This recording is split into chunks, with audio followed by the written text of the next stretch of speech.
In September of 1963, the popular German automobile manufacturer Porsche first unveiled the 911 at the Frankfurt International Motor Show. Then, 1 year later, in September of 1964, the 911 went into full production at the Porsche factory in Zuffenhausen, Germany. Now, over 60 years later, the 911 has become the staple car for Porsche and features some of the most extreme track-ready variants on the market today, such as the GT3 RS. What's up, guys? My name is Jared with the Collectible Car Network, and I want to welcome you back to a brand new episode of Collectible Corner, where in today's video, we'll be taking a look at a model of the brand new Porsche 911 GT3 RS created by the folks over at TPC. First off, I want to give a huge shout out to our partner over at RDDC Collectibles for providing us with a look at the model featured in today's video. RDDC Market is my personal go-to for an extensive inventory of die-cast cars, trucks, and dioramas with over 1,500 items in stock, including this beautiful Porsche 992 GT3 RS. In 2018, Porsche unveiled the 992, the newest generation of the 911 model, which features the iconic 911 silhouette, a wider stance, and one long connected taillight in the back. Despite some new updates to the model, this generation of the 911 was not the most well received by Porsche fans and enthusiasts, as they believed that the simplistic design was too familiar and overall a little bland. That, of course, was until the GT3 RS was unveiled. The new GT3 RS comes powered by a naturally aspirated 4.0-liter flat six, producing 518 horsepower, and is able to achieve 0 to 60 in 3 seconds with a top speed of 184 miles per hour.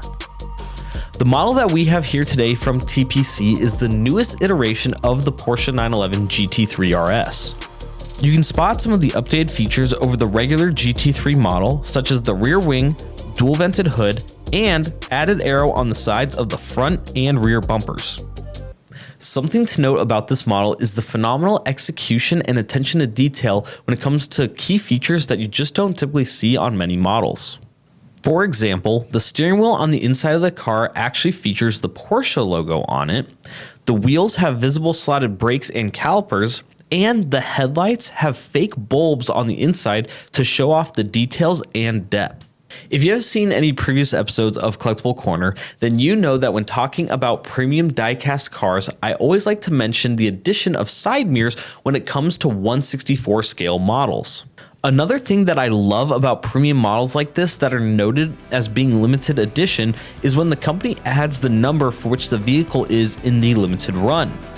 Ours is actually very close to the end of production, as we have number 462 out of 499 made. I have to say, with this being the first model from TPC that I have looked at, I'm actually very impressed with the high level of quality and detail.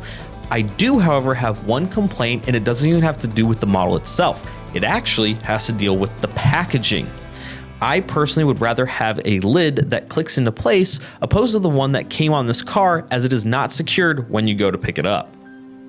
Aside from that, if you're a huge Porsche fan and love the GT3 or GT3 RS, then this model is definitely a must-have in your collection, especially with it being a limited edition model of less than 500. I want to give another huge thank you to our partners over at RDDC for providing us with a look at the Porsche for today's video. If you're interested in picking up a model from TPC or this one yourself, be sure to head on over to rddcmarket.com and use code ClassicCars20, where you can get 20% off a purchase of this model. As always, I want to thank you guys so much for watching this week's episode of Collectible Corner. Drop a comment down below and let me know what your favorite generation is of the Porsche 911 GT3. And as always, be sure to like and subscribe so that you don't miss out on future videos just like this one.